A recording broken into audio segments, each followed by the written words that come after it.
पश्चिम बंगाल में राहुल गांधी की यात्रा का स्वागत उस तरह से नहीं हुआ जैसे उन्होंने सोचा था। बंगाल में एंट्री के बाद टीएमसी के कार्यकर्ताओं ने राहुल गांधी के काफिले को यहां पोस्टर दिखाए। दीदी ही काफी के पोस्टर दिखाए गए।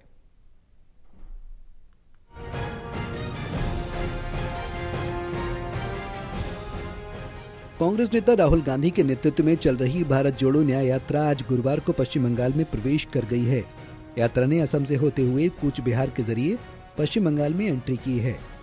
कूच बिहार में राहुल गांधी ने एक जनसभा को संबोधित किया, जिसमें उन्होंने कहा कि बीजेपी और आरएसएस इस देश में नफरत और हिंसा फैला रहे हैं। इसके लिए हमने देश में यात्रा के साथ न्याय शब्द जोड़ा है, क्योंकि पूरे देश में अन्याय व्याप्त है। न्याय यात्रा के पीछे न्याय यात्रा में हमने न्याय शब्द जोड़ा है, क्योंकि देश में अन्याय हो रहा है। बीजेपी, आरएसएस नफरत फैला रही है, हिंसा फैला रही है और अन्याय फैला रही है।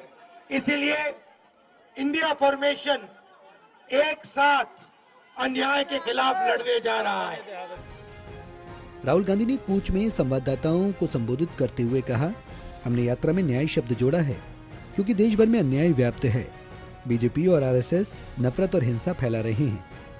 इंडिया ब्लॉक पूरे देश में अन्याय के खिलाफ ऐसे ही लड़ेगा। पश्चिम बंगाल में यात्रा के प्रवेश पर प्रदेश कांग्रेस अध्यक्ष अधीर रंजन चौधरी ने राहुल गांधी का स्वागत किया। तुम बंगाल में आते हो, इंडिया अलायंस का एक मोस्ट इम्पोर्टेंट पार्टनर को स्टेट में आते हो जहां चीफ मिनिस्टर है, उनको साथ तो एक बार बातचीत करके आना सबसे अच्छा होते थे। और why Bengal has no more priority for Nyay Yatra. मुख्यमंत्री is enough capable to fight BJP in the state of West Bengal.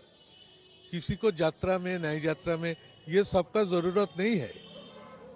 और उनका न्याय यात्रा करने का कोई इच्छा थे तो ममता बनर्जी को साथ, ये तृणमूल पार्टी को साथ बातचीत भी करके उन्होंने कर सकते थे। राहुल गांधी की भारत जोड़ो न्याय यात्रा बिहार से पश्चिम बंगाल में दाखिल हो चुकी है। इसके बाद ये यात्रा कूच बिहार जिले के खागरा बारी चौक पहुंची। यहां राहुल गांधी ने एक सार्वजनिक बैठक को संबोधित किया। फिर तूफानगंज और कूच बिहार से गुजरने वाले राहुल गांधी कूच बिहार में मां भवानी चौक से पदयात्रा करेंगे। यहां से यात्रा बस से गोक्सडांगा पहुंचेगी। इसके बाद यात्रा यहां से 26 से 27 जनवरी को 2 दिवसीय अंतराल के बाद ये 29 जनवरी को बिहार में प्रवेश करने से पहले जलपाईगुड़ी, अलीपुरद्वार, उत्तर दिनाजपुर और दार्जिलिंग जिलों से होकर गुजरेगी। बंगाल में राहुल की यात्रा का स्वागत उस तरह से नहीं हुआ जैसा उन्होंने सोचा था। बंगाल में प्रवेश करने के बाद कूच बिहार में तृणमूल कांग्रेस पार्टी के कार्यकर्ताओं ने राहुल के काफिले को बंगाल में दीदी काफी हैं के पोस्टर दिखाए, जबकि पश्चिम बंगाल में ममता बनर्जी की सरकार है और वो इंडिया गठबंधन का हिस्सा है।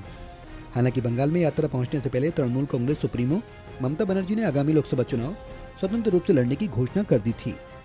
टीएमसी अपने आप को बीजेपी के नेतृत्व वाले राष्ट्रीय जनतांत्रिक गठबंधन का मुकाबला करने के लिए बने इंडिया ब्लॉक के घटक होने से खुद को अलग कर लिया है।